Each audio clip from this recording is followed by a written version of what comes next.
রাষ্ট্রীয় অতিথি ভবন যমুনায় প্রধান উপদেষ্টা অধ্যাপক মোহাম্মদ ইউনূসের সঙ্গে বৈঠকে বসেছেন বিএনপি নেতারা। এই বিষয়ে আরও জানাতে আমাদের সঙ্গে যোগ দিচ্ছেন সহকর্মী জাহানারা পারভীন। জাহানারা পারভীন, বৈঠক শুরু হয়েছে ঠিক কটায়, কখন শেষ হবে এবং কি কি বিষয় আসলে আলোচনা হবে তাদের মধ্যে?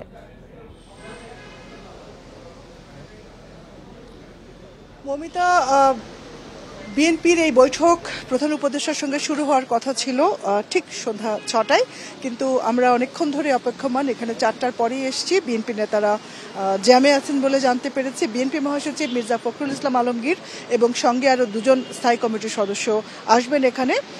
বিএনপির স্থায়ী কমিটির সদস্য সালাউদ্দিন আহমেদ এবং আরেকজন স্থায়ী কমিটির সদস্য অবসরপ্রাপ্ত মেজর হাফিজউদ্দিন আহমেদ। এই তিনজন প্রধান উপদেষ্টার সঙ্গে কথা বলবেন। মূলত দেশের যে সাম্প্রতিক পরিস্থিতি, অস্থিরতা, এটা নিয়ে বিএনপি দলের পক্ষ থেকে তার প্রতিক্রিয়া জানাবে। যেমন 32 নম্বর সহ সারা দেশে যে ভাঙচুরের ঘটনা ঘটেছে বা যে অস্থিরতা তৈরি হয়েছে, সেটা নিয়ে আসলে দলটি উদ্বিগ্ন এবং তার দলের উদ্বেগের কথা প্রধান উপদেষ্টাকে তারা জানাবেন। এবং বিএনপি এর আগে শুক্রবার বৈঠক করেছে এই পরিস্থিতি নিয়ে এবং তারা মনে করছে শুক্রবারের বৈঠকের পরই বিএনপি, আমরা দেখতে পাচ্ছি বিএনপির গাড়ি, মহাসচিবের গাড়ি এসছে এবং তিনি সামনের সিটে রয়েছেন। পেছনের সিটে আমি দেখেছি সালাউদ্দিন আহমেদ এবং হাফিজউদ্দিন আহমেদ রয়েছে। এই যে কালো গাড়িটি আপনারা দেখতে পাচ্ছেন, এই কালো গাড়িতেই বিএনপি মহাসচিব, এই যে প্রধান উপদেষ্টার যমুনা, এখানে গাড়িটি এসছে। এখন তারা নামবেন। মূলত আজকে হয়তো ঘণ্টাখানেকের মতো বৈঠক হতে পারে। সেই বৈঠকে এই যে চলমান পরিস্থিতি নিয়ে বিএনপি উদ্বেগ জানাবে এবং একটি বড় রাজনৈতিক দল হিসেবে এই পরিস্থিতি যেন সরকার নিয়ন্ত্রণ করে, সেজন্য সরকারকে হয়তো পরামর্শ দিবে। মূলত বিএনপি নিজ উদ্যোগে কিন্তু এই বৈঠকটির জন্য সময় চেয়েছে। গত শুক্রবার স্থায়ী কমিটির বৈঠকের পরই বিএনপি নিজ থেকে প্রধান উপদেষ্টার সঙ্গে যোগাযোগ করে বৈঠকের সময় চেয়েছে। আজকে এই সময় দেওয়া হয়েছে। 3 সদস্যের প্রতিনিধি দল এখন যমুনায় প্রবেশ করবেন।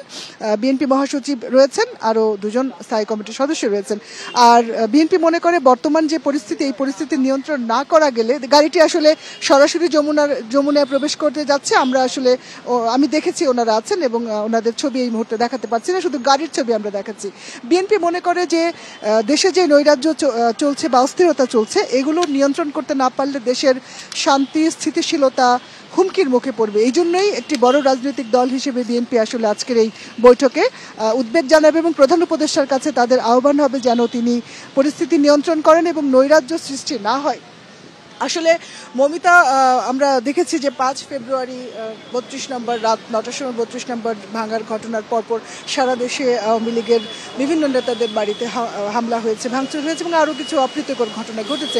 এই ঘটনায় বিএনপির যে মতামত, তারা উদ্বেগ জানিয়েছেন। তারা মনে করছেন এই ঘটনা দেশের স্থিতিশীলতা নষ্ট হবে এবং তারা মনে করছেন এটি একটি ষড়যন্ত্র। এবং দলের পক্ষ থেকে তারা কিন্তু এই ঘটনার নিন্দা জানিয়েছেন এবং সরকারের কাছে আহ্বান জানিয়েছেন যেন দায়ীদের শনাক্ত করে সামনে আনা হয় এবং তাদের ব্যাপারে ব্যবস্থা নেওয়া হয়।